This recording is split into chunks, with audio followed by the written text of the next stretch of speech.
ओम शांति। आज है 3 फरवरी 2020 की साकार मुरली।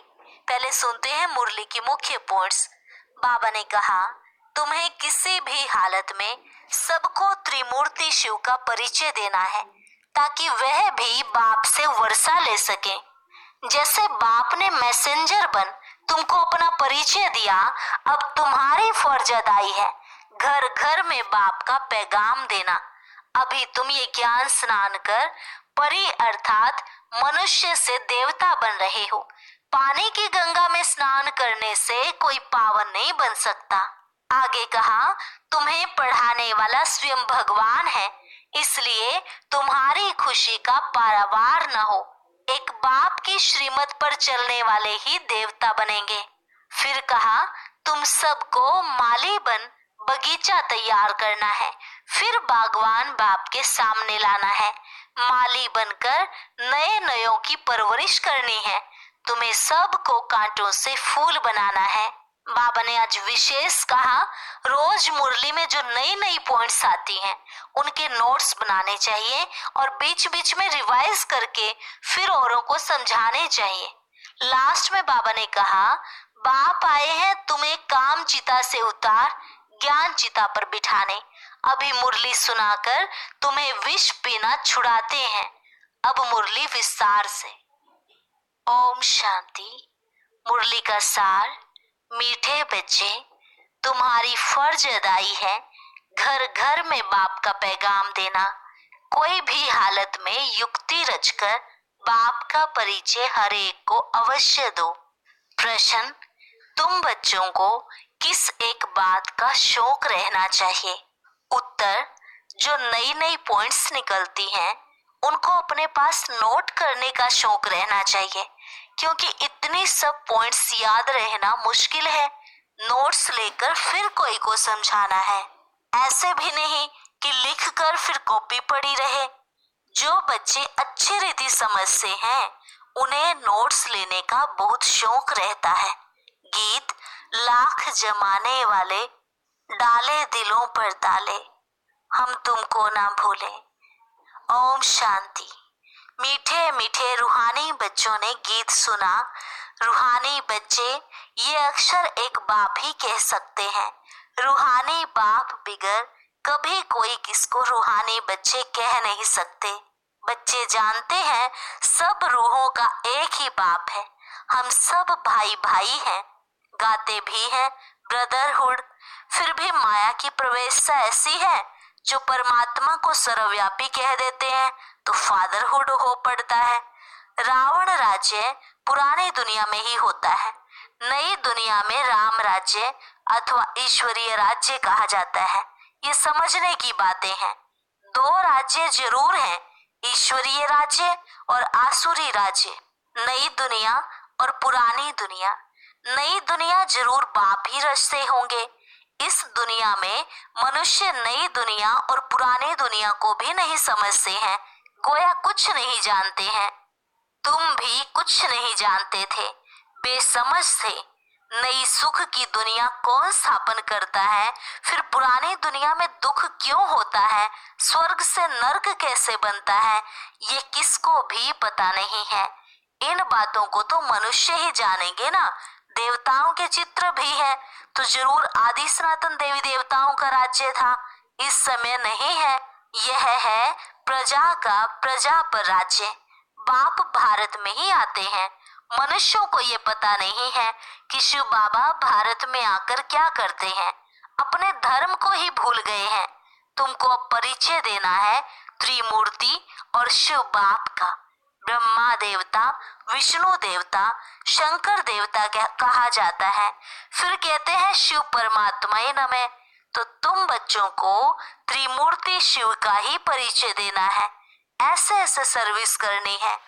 कोई भी हालत में बाप का परिचय सबको मिले तो बाप से वर्षा ले लेवे।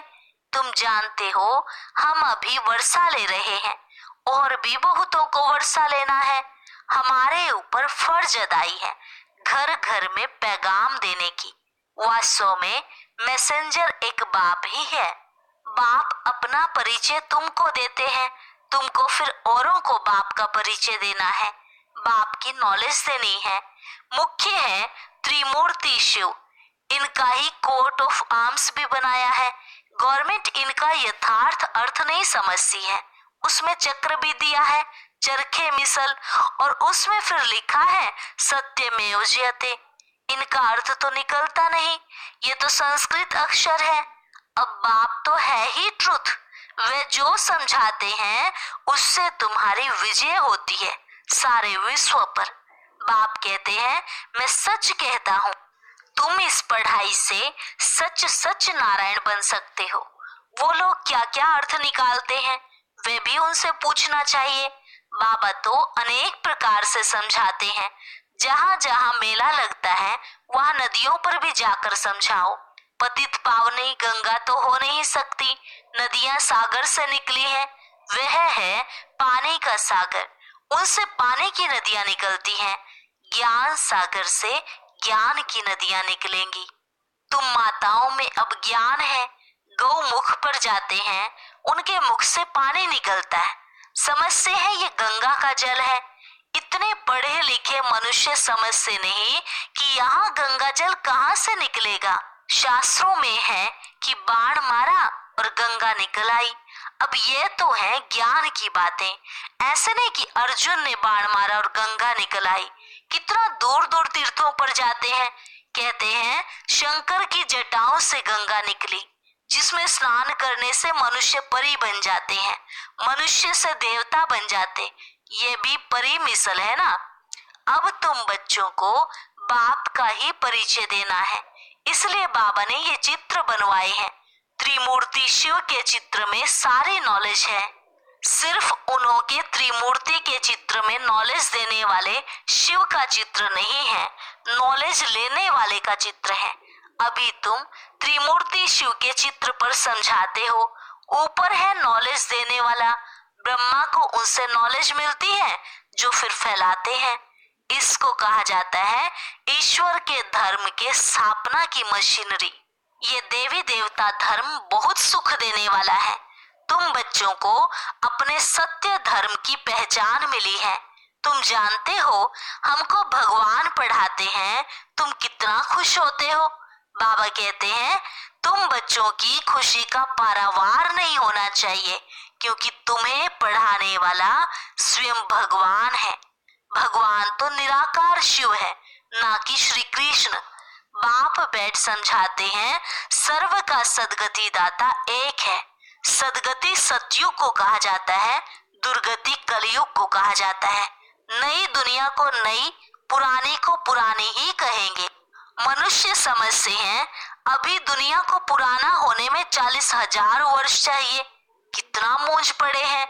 सिवाय बाप के इन बातों को कोई समझा न सके। बाबा कहते हैं मैं तुम बच्चों को राज्य भाग्य दे, बाकी सबको घर ले जाता हूँ। जो मेरी मत पर चलते हैं वे देवता बन जाते हैं। इन बातों को तुम बच्चे ही जानते हो, नया कोई क्या समझेगा। तुम मालियों का कर्तव्य है बगीचा लगाकर तैयार करना। बागवान तो डायरेक्शन देते हैं, ऐसे नहीं बाबा कोई नयों से मिलकर ज्ञान देगा। ये काम मालियों का है।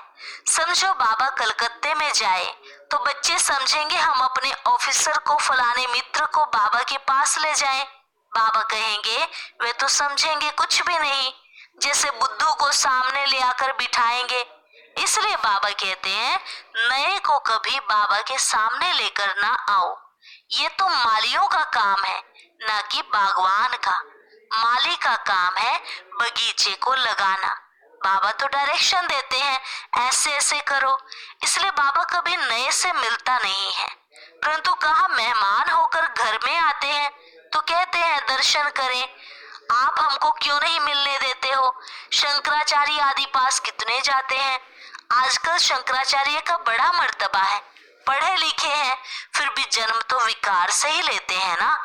ट्रस्टी लोग गद्दी पर कोई को भी बिठा देते हैं, सबकी मत अपनी अपनी है। बाप खुद आकर बच्चों को अपना परिचय देते हैं कि मैं कल्प कल्प इस पुराने तन में आता हूँ। ये भी अपने जन्मों को नहीं जानते हैं। शास्त्रों में तो कल्प की आयु ही लाखों वर्ष लगा दी है। मनुष्य तो इतने जन्म ले नहीं सकते हैं, फिर जानवर आदि की भी योनियां मिलाकर 84 लाख बना दी है। मनुष्य तो जो सुनते हैं सब सत सत करते रहते हैं। शास्त्रों में तो सब है भक्ति मार्ग की बातें। कलकत्ते में देवियों की बहुत शोभावान सुंदर मूर्तियां बनाते हैं, सजाते हैं, फिर उनको डुबो देते हैं। ये भी गुड़ियों की पूजा करने वाले बेबीज ही ठहरे, बिल्कुल इनोसेंट। तुम जानते हो यह है नर्क। स्वर्ग में तो अथाह सुख थे। अभी भी कोई मरता है तो कहते हैं फलाना स्वर्ग पधारा, तो जरूर कोई समय स्वर्ग था, अब नहीं है। नर्क के बाद फिर जरूर स्वर्ग आएगा। इन बातों को भी तुम जानते हो। मनुष्य तो रिंचक भी नहीं जानते, तो नया कोई बाबा के सामने बैठ क्या करेंगे। इसलिए माली चाहिए जो पूरी परवरिश करे। यहाँ तो माली भी ढेर के ढेर चाहिए। मेडिकल कॉलेज में कोई नया जाकर बैठे तो समझेगा कुछ भी नहीं, ये नॉलेज भी है नई। बाबा कहते हैं मैं आया हूँ सबको पावन बनाने, मुझे याद करो तो पावन बन जाएंगे। इस समय सब है तमो प्रधान आत्माएं। तब तो कह देते आत्मा सो परमात्मा, सब में परमात्मा है, तो बाप थोड़े बैठे सो से माथा मारेगा। ये तो तुम मालियों का काम है, कांटों को फूल बनाना। तुम जानते हो भक्ति है रात, ज्ञान है दिन। गाया भी जाता है ब्रह्मा का दिन, ब्रह्मा की रात। प्रजापिता ब्रह्मा के तो जरूर बच्चे भी होंगे ना। कोई को इतना भी अकल नहीं जो पूछे कि इतने ब्रह्मा कुमार कुमारियां हैं, इनका ब्रह्मा कौन है। अरे प्रजापिता ब्रह्मा तो मशहूर है, उन द्वारा ही ब्राह्मण धर्म स्थापन होता है। कहते भी हैं ब्रह्मा देवताए नमः। बाप तुम बच्चों को ब्राह्मण बनाए फिर देवता बनाते हैं। बाबा समझाते हैं जो जो नई पॉइंट्स निकलती हैं उनको अपने पास नोट करने का शौक बच्चों में रहना चाहिए। जो बच्चे अच्छी रीति समझते हैं उन्हें नोट्स लेने का बहुत शौक रहता है। नोट्स लेना अच्छा है क्योंकि इतने सब पॉइंट्स याद रहना तो बड़ा मुश्किल है। नोट्स लेकर फिर कोई को समझाना है, ऐसा नहीं कि लिखकर फिर कॉपी पड़ी रहे। नई नई पॉइंट्स मिलती रहती है तो पुरानी पॉइंट्स की कॉपियां पड़ी रहती है। स्कूल में भी पढ़ते जाएंगे, पहले दर्जे वाली किताब पड़ी रहती है। जब तुम समझाते हो पिछाड़ी में ये समझाओ कि मन मना भव, बाप को और सृष्टि चक्र को याद करो। मुख्य बात है मामेकम याद करो। इसको ही योग अग्नि कहा जाता है। भगवान है ज्ञान का सागर, मनुष्य है शास्त्रों का सागर। बाप कोई शास्त्र नहीं सुनाते हैं, वे भी शास्त्र सुनाए तो बाकी भगवान और मनुष्य में फर्क क्या रहा। बाबा कहते हैं इन भक्ति मार्ग के शास्त्रों का सार मैं तुमको समझाता हूँ। वे मुरली बजाने वाले सर्प को पकड़ते हैं तो उसके दांत निकाल देते हैं।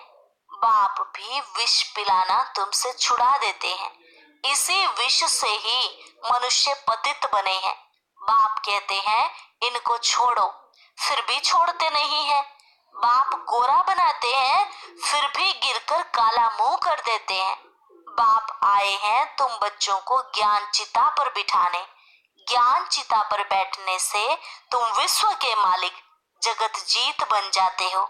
अच्छा, मीठे मीठे सिकिलदे बच्चों प्रति मात पिता बाप दादा का याद प्यार और गुड मॉर्निंग। रूहानी बाप की रूहानी बच्चों को नमस्ते। रूहानी बच्चों की रूहानी बाप दादा को नमस्ते नमस्ते, गुड मॉर्निंग।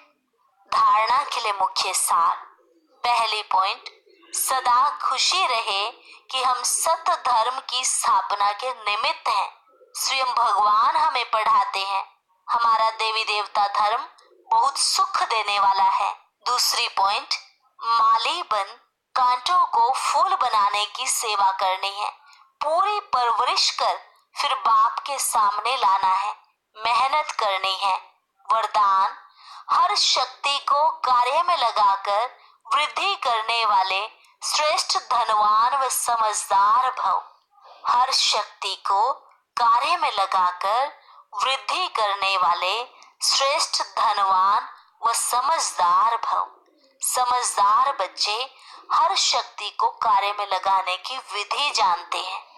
जो जितना शक्तियों को कार्य में लगाते हैं उतना उनकी वे शक्तियां वृद्धि को प्राप्त होती हैं। तो ऐसा ईश्वरीय बजट बनाओ जो विश्व की हर आत्मा आप द्वारा कुछ न कुछ प्राप्ति करके आपके गुणगान करे। सभी को कुछ न कुछ देना ही है, चाहे मुक्ति दो चाहे जीवन मुक्ति दो। ईश्वरीय बजट बनाकर सर्व शक्तियों की बचत कर जमा करो और जमा हुई शक्ति द्वारा सर्व आत्माओं को भिखारीपन से, दुख अशांति से मुक्त करो। स्लोगन: शुद्ध संकल्पों को अपने जीवन का अनमोल खजाना बना लो तो माला माल बन जाएंगे। शुद्ध संकल्पों को अपने जीवन का अनमोल खजाना बना लो तो माला माल बन जाएंगे। अच्छा, ओम शांति।